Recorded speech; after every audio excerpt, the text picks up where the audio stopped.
Seasonal discovery is due tomorrow, and it is time I make you maggots understand that you gotta be ready for it. You will hit level cap, you will hit it early, and you are gonna fight the gnomes in Ashen Vale until you are dead, or God save you, I am gonna force you to watch tips out videos until you wish you were. So this is my super no opposing thumbs, no problem approach to leveling in Seasonal Discovery.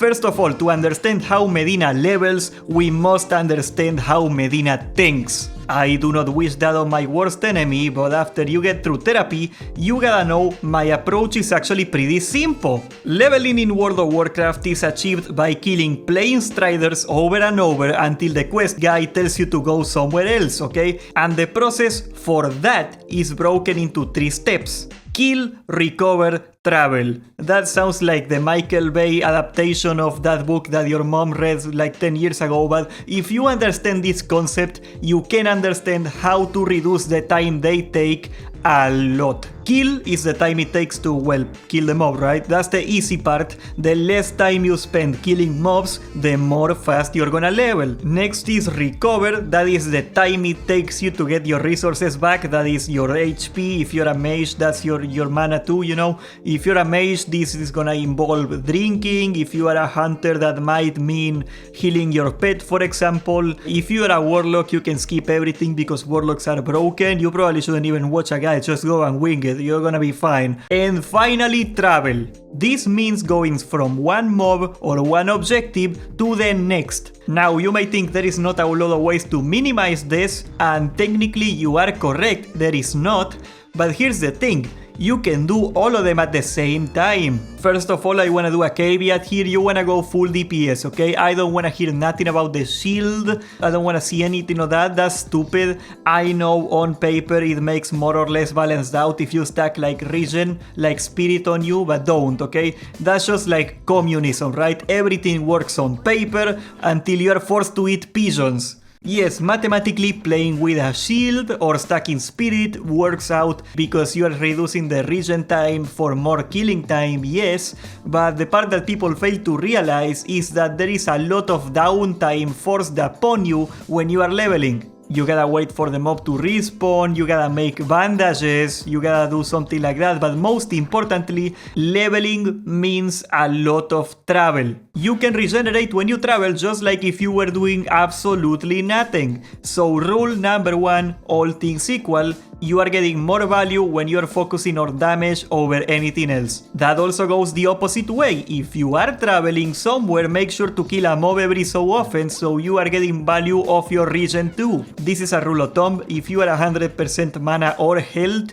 you are probably doing something wrong. That is not efficient. You are wasting resources when you do that. Having that said, there is a lot more rules to leveling in my view. First of all, if you are a melee, your best stat for leveling is not strength, it is agility. Every single time, no exception. This is gonna conflict with the guides I told you for level 25 when you're raiding, but remember, agility will not only give you crit, it will give you armor, it will give you dodge, and that's gonna mean way less damage taken. Also, if you are a warrior, agility will generate way more rage than strength. Second is that intellect matters even if you are a melee. Okay, look, I am not saying that you gotta go build intellect if you are a warrior, that's stupid. I am saying that if you're talking to a mage, please ask them to give you arcane intellect even if you are a warrior.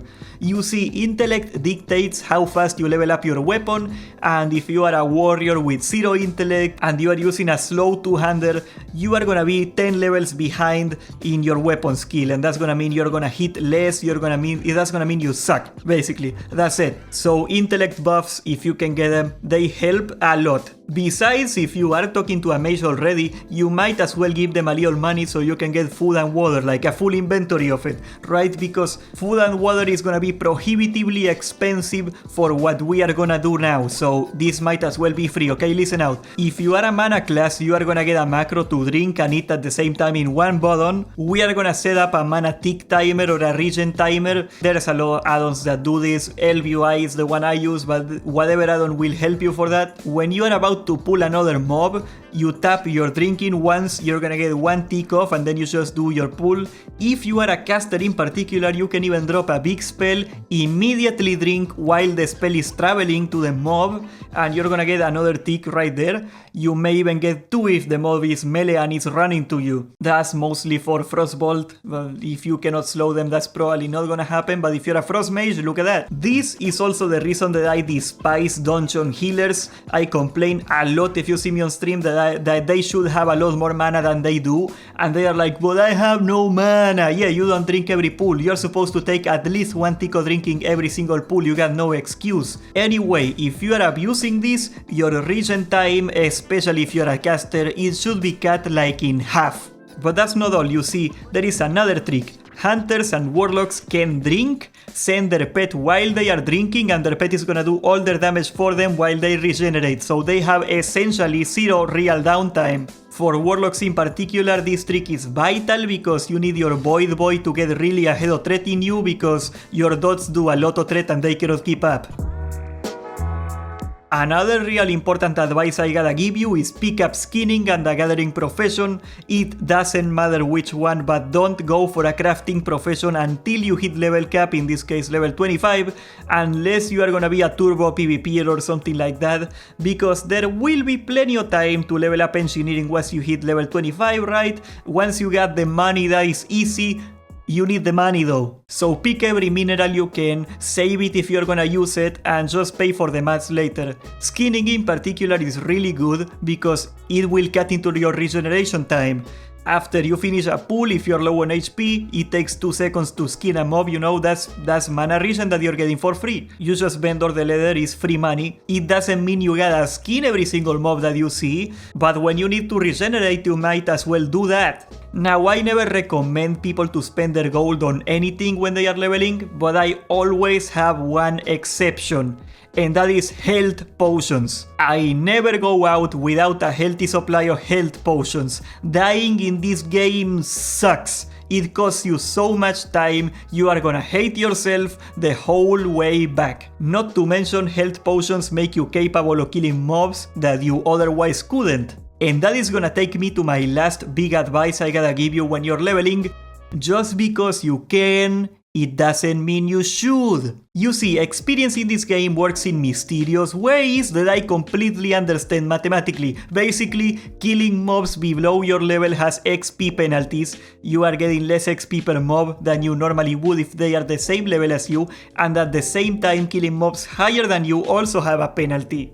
The most efficient way of leveling is going for quests and mobs that are exactly your level, perhaps 1 level below if you can do that. You do not wanna fight high level mobs unless you absolutely have to, because of how hit chance works in this game. Now, you may think a mob that is 1 level higher is maybe like 5% stronger on paper than the other mob, yes, but you also have 3% less chance of hitting him, and that's gonna bite you in the ass. I know you can't plan for everything, you can't have a perfect run when you are gonna fight 1 mob at the same level every time, but that trip to Hillsbrad when you just hit level 20, probably not a great idea, Baba. Anyways guys, I am gonna be streaming the launch of Season of Discovery tomorrow, the 30th of November at 4 PM Eastern Time, or whatever time it is when NA Season of Discovery comes out for you, I don't know. I'll be there, so you would do me a real solid showing up and subscribing right now so you can get notified for it. I wanna thank you all that have been watching.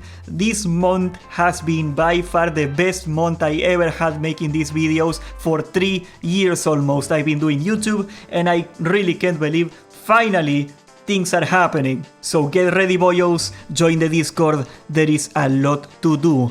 I love you, and stick around because goddamn my maladapted homies, we got a lot more coming.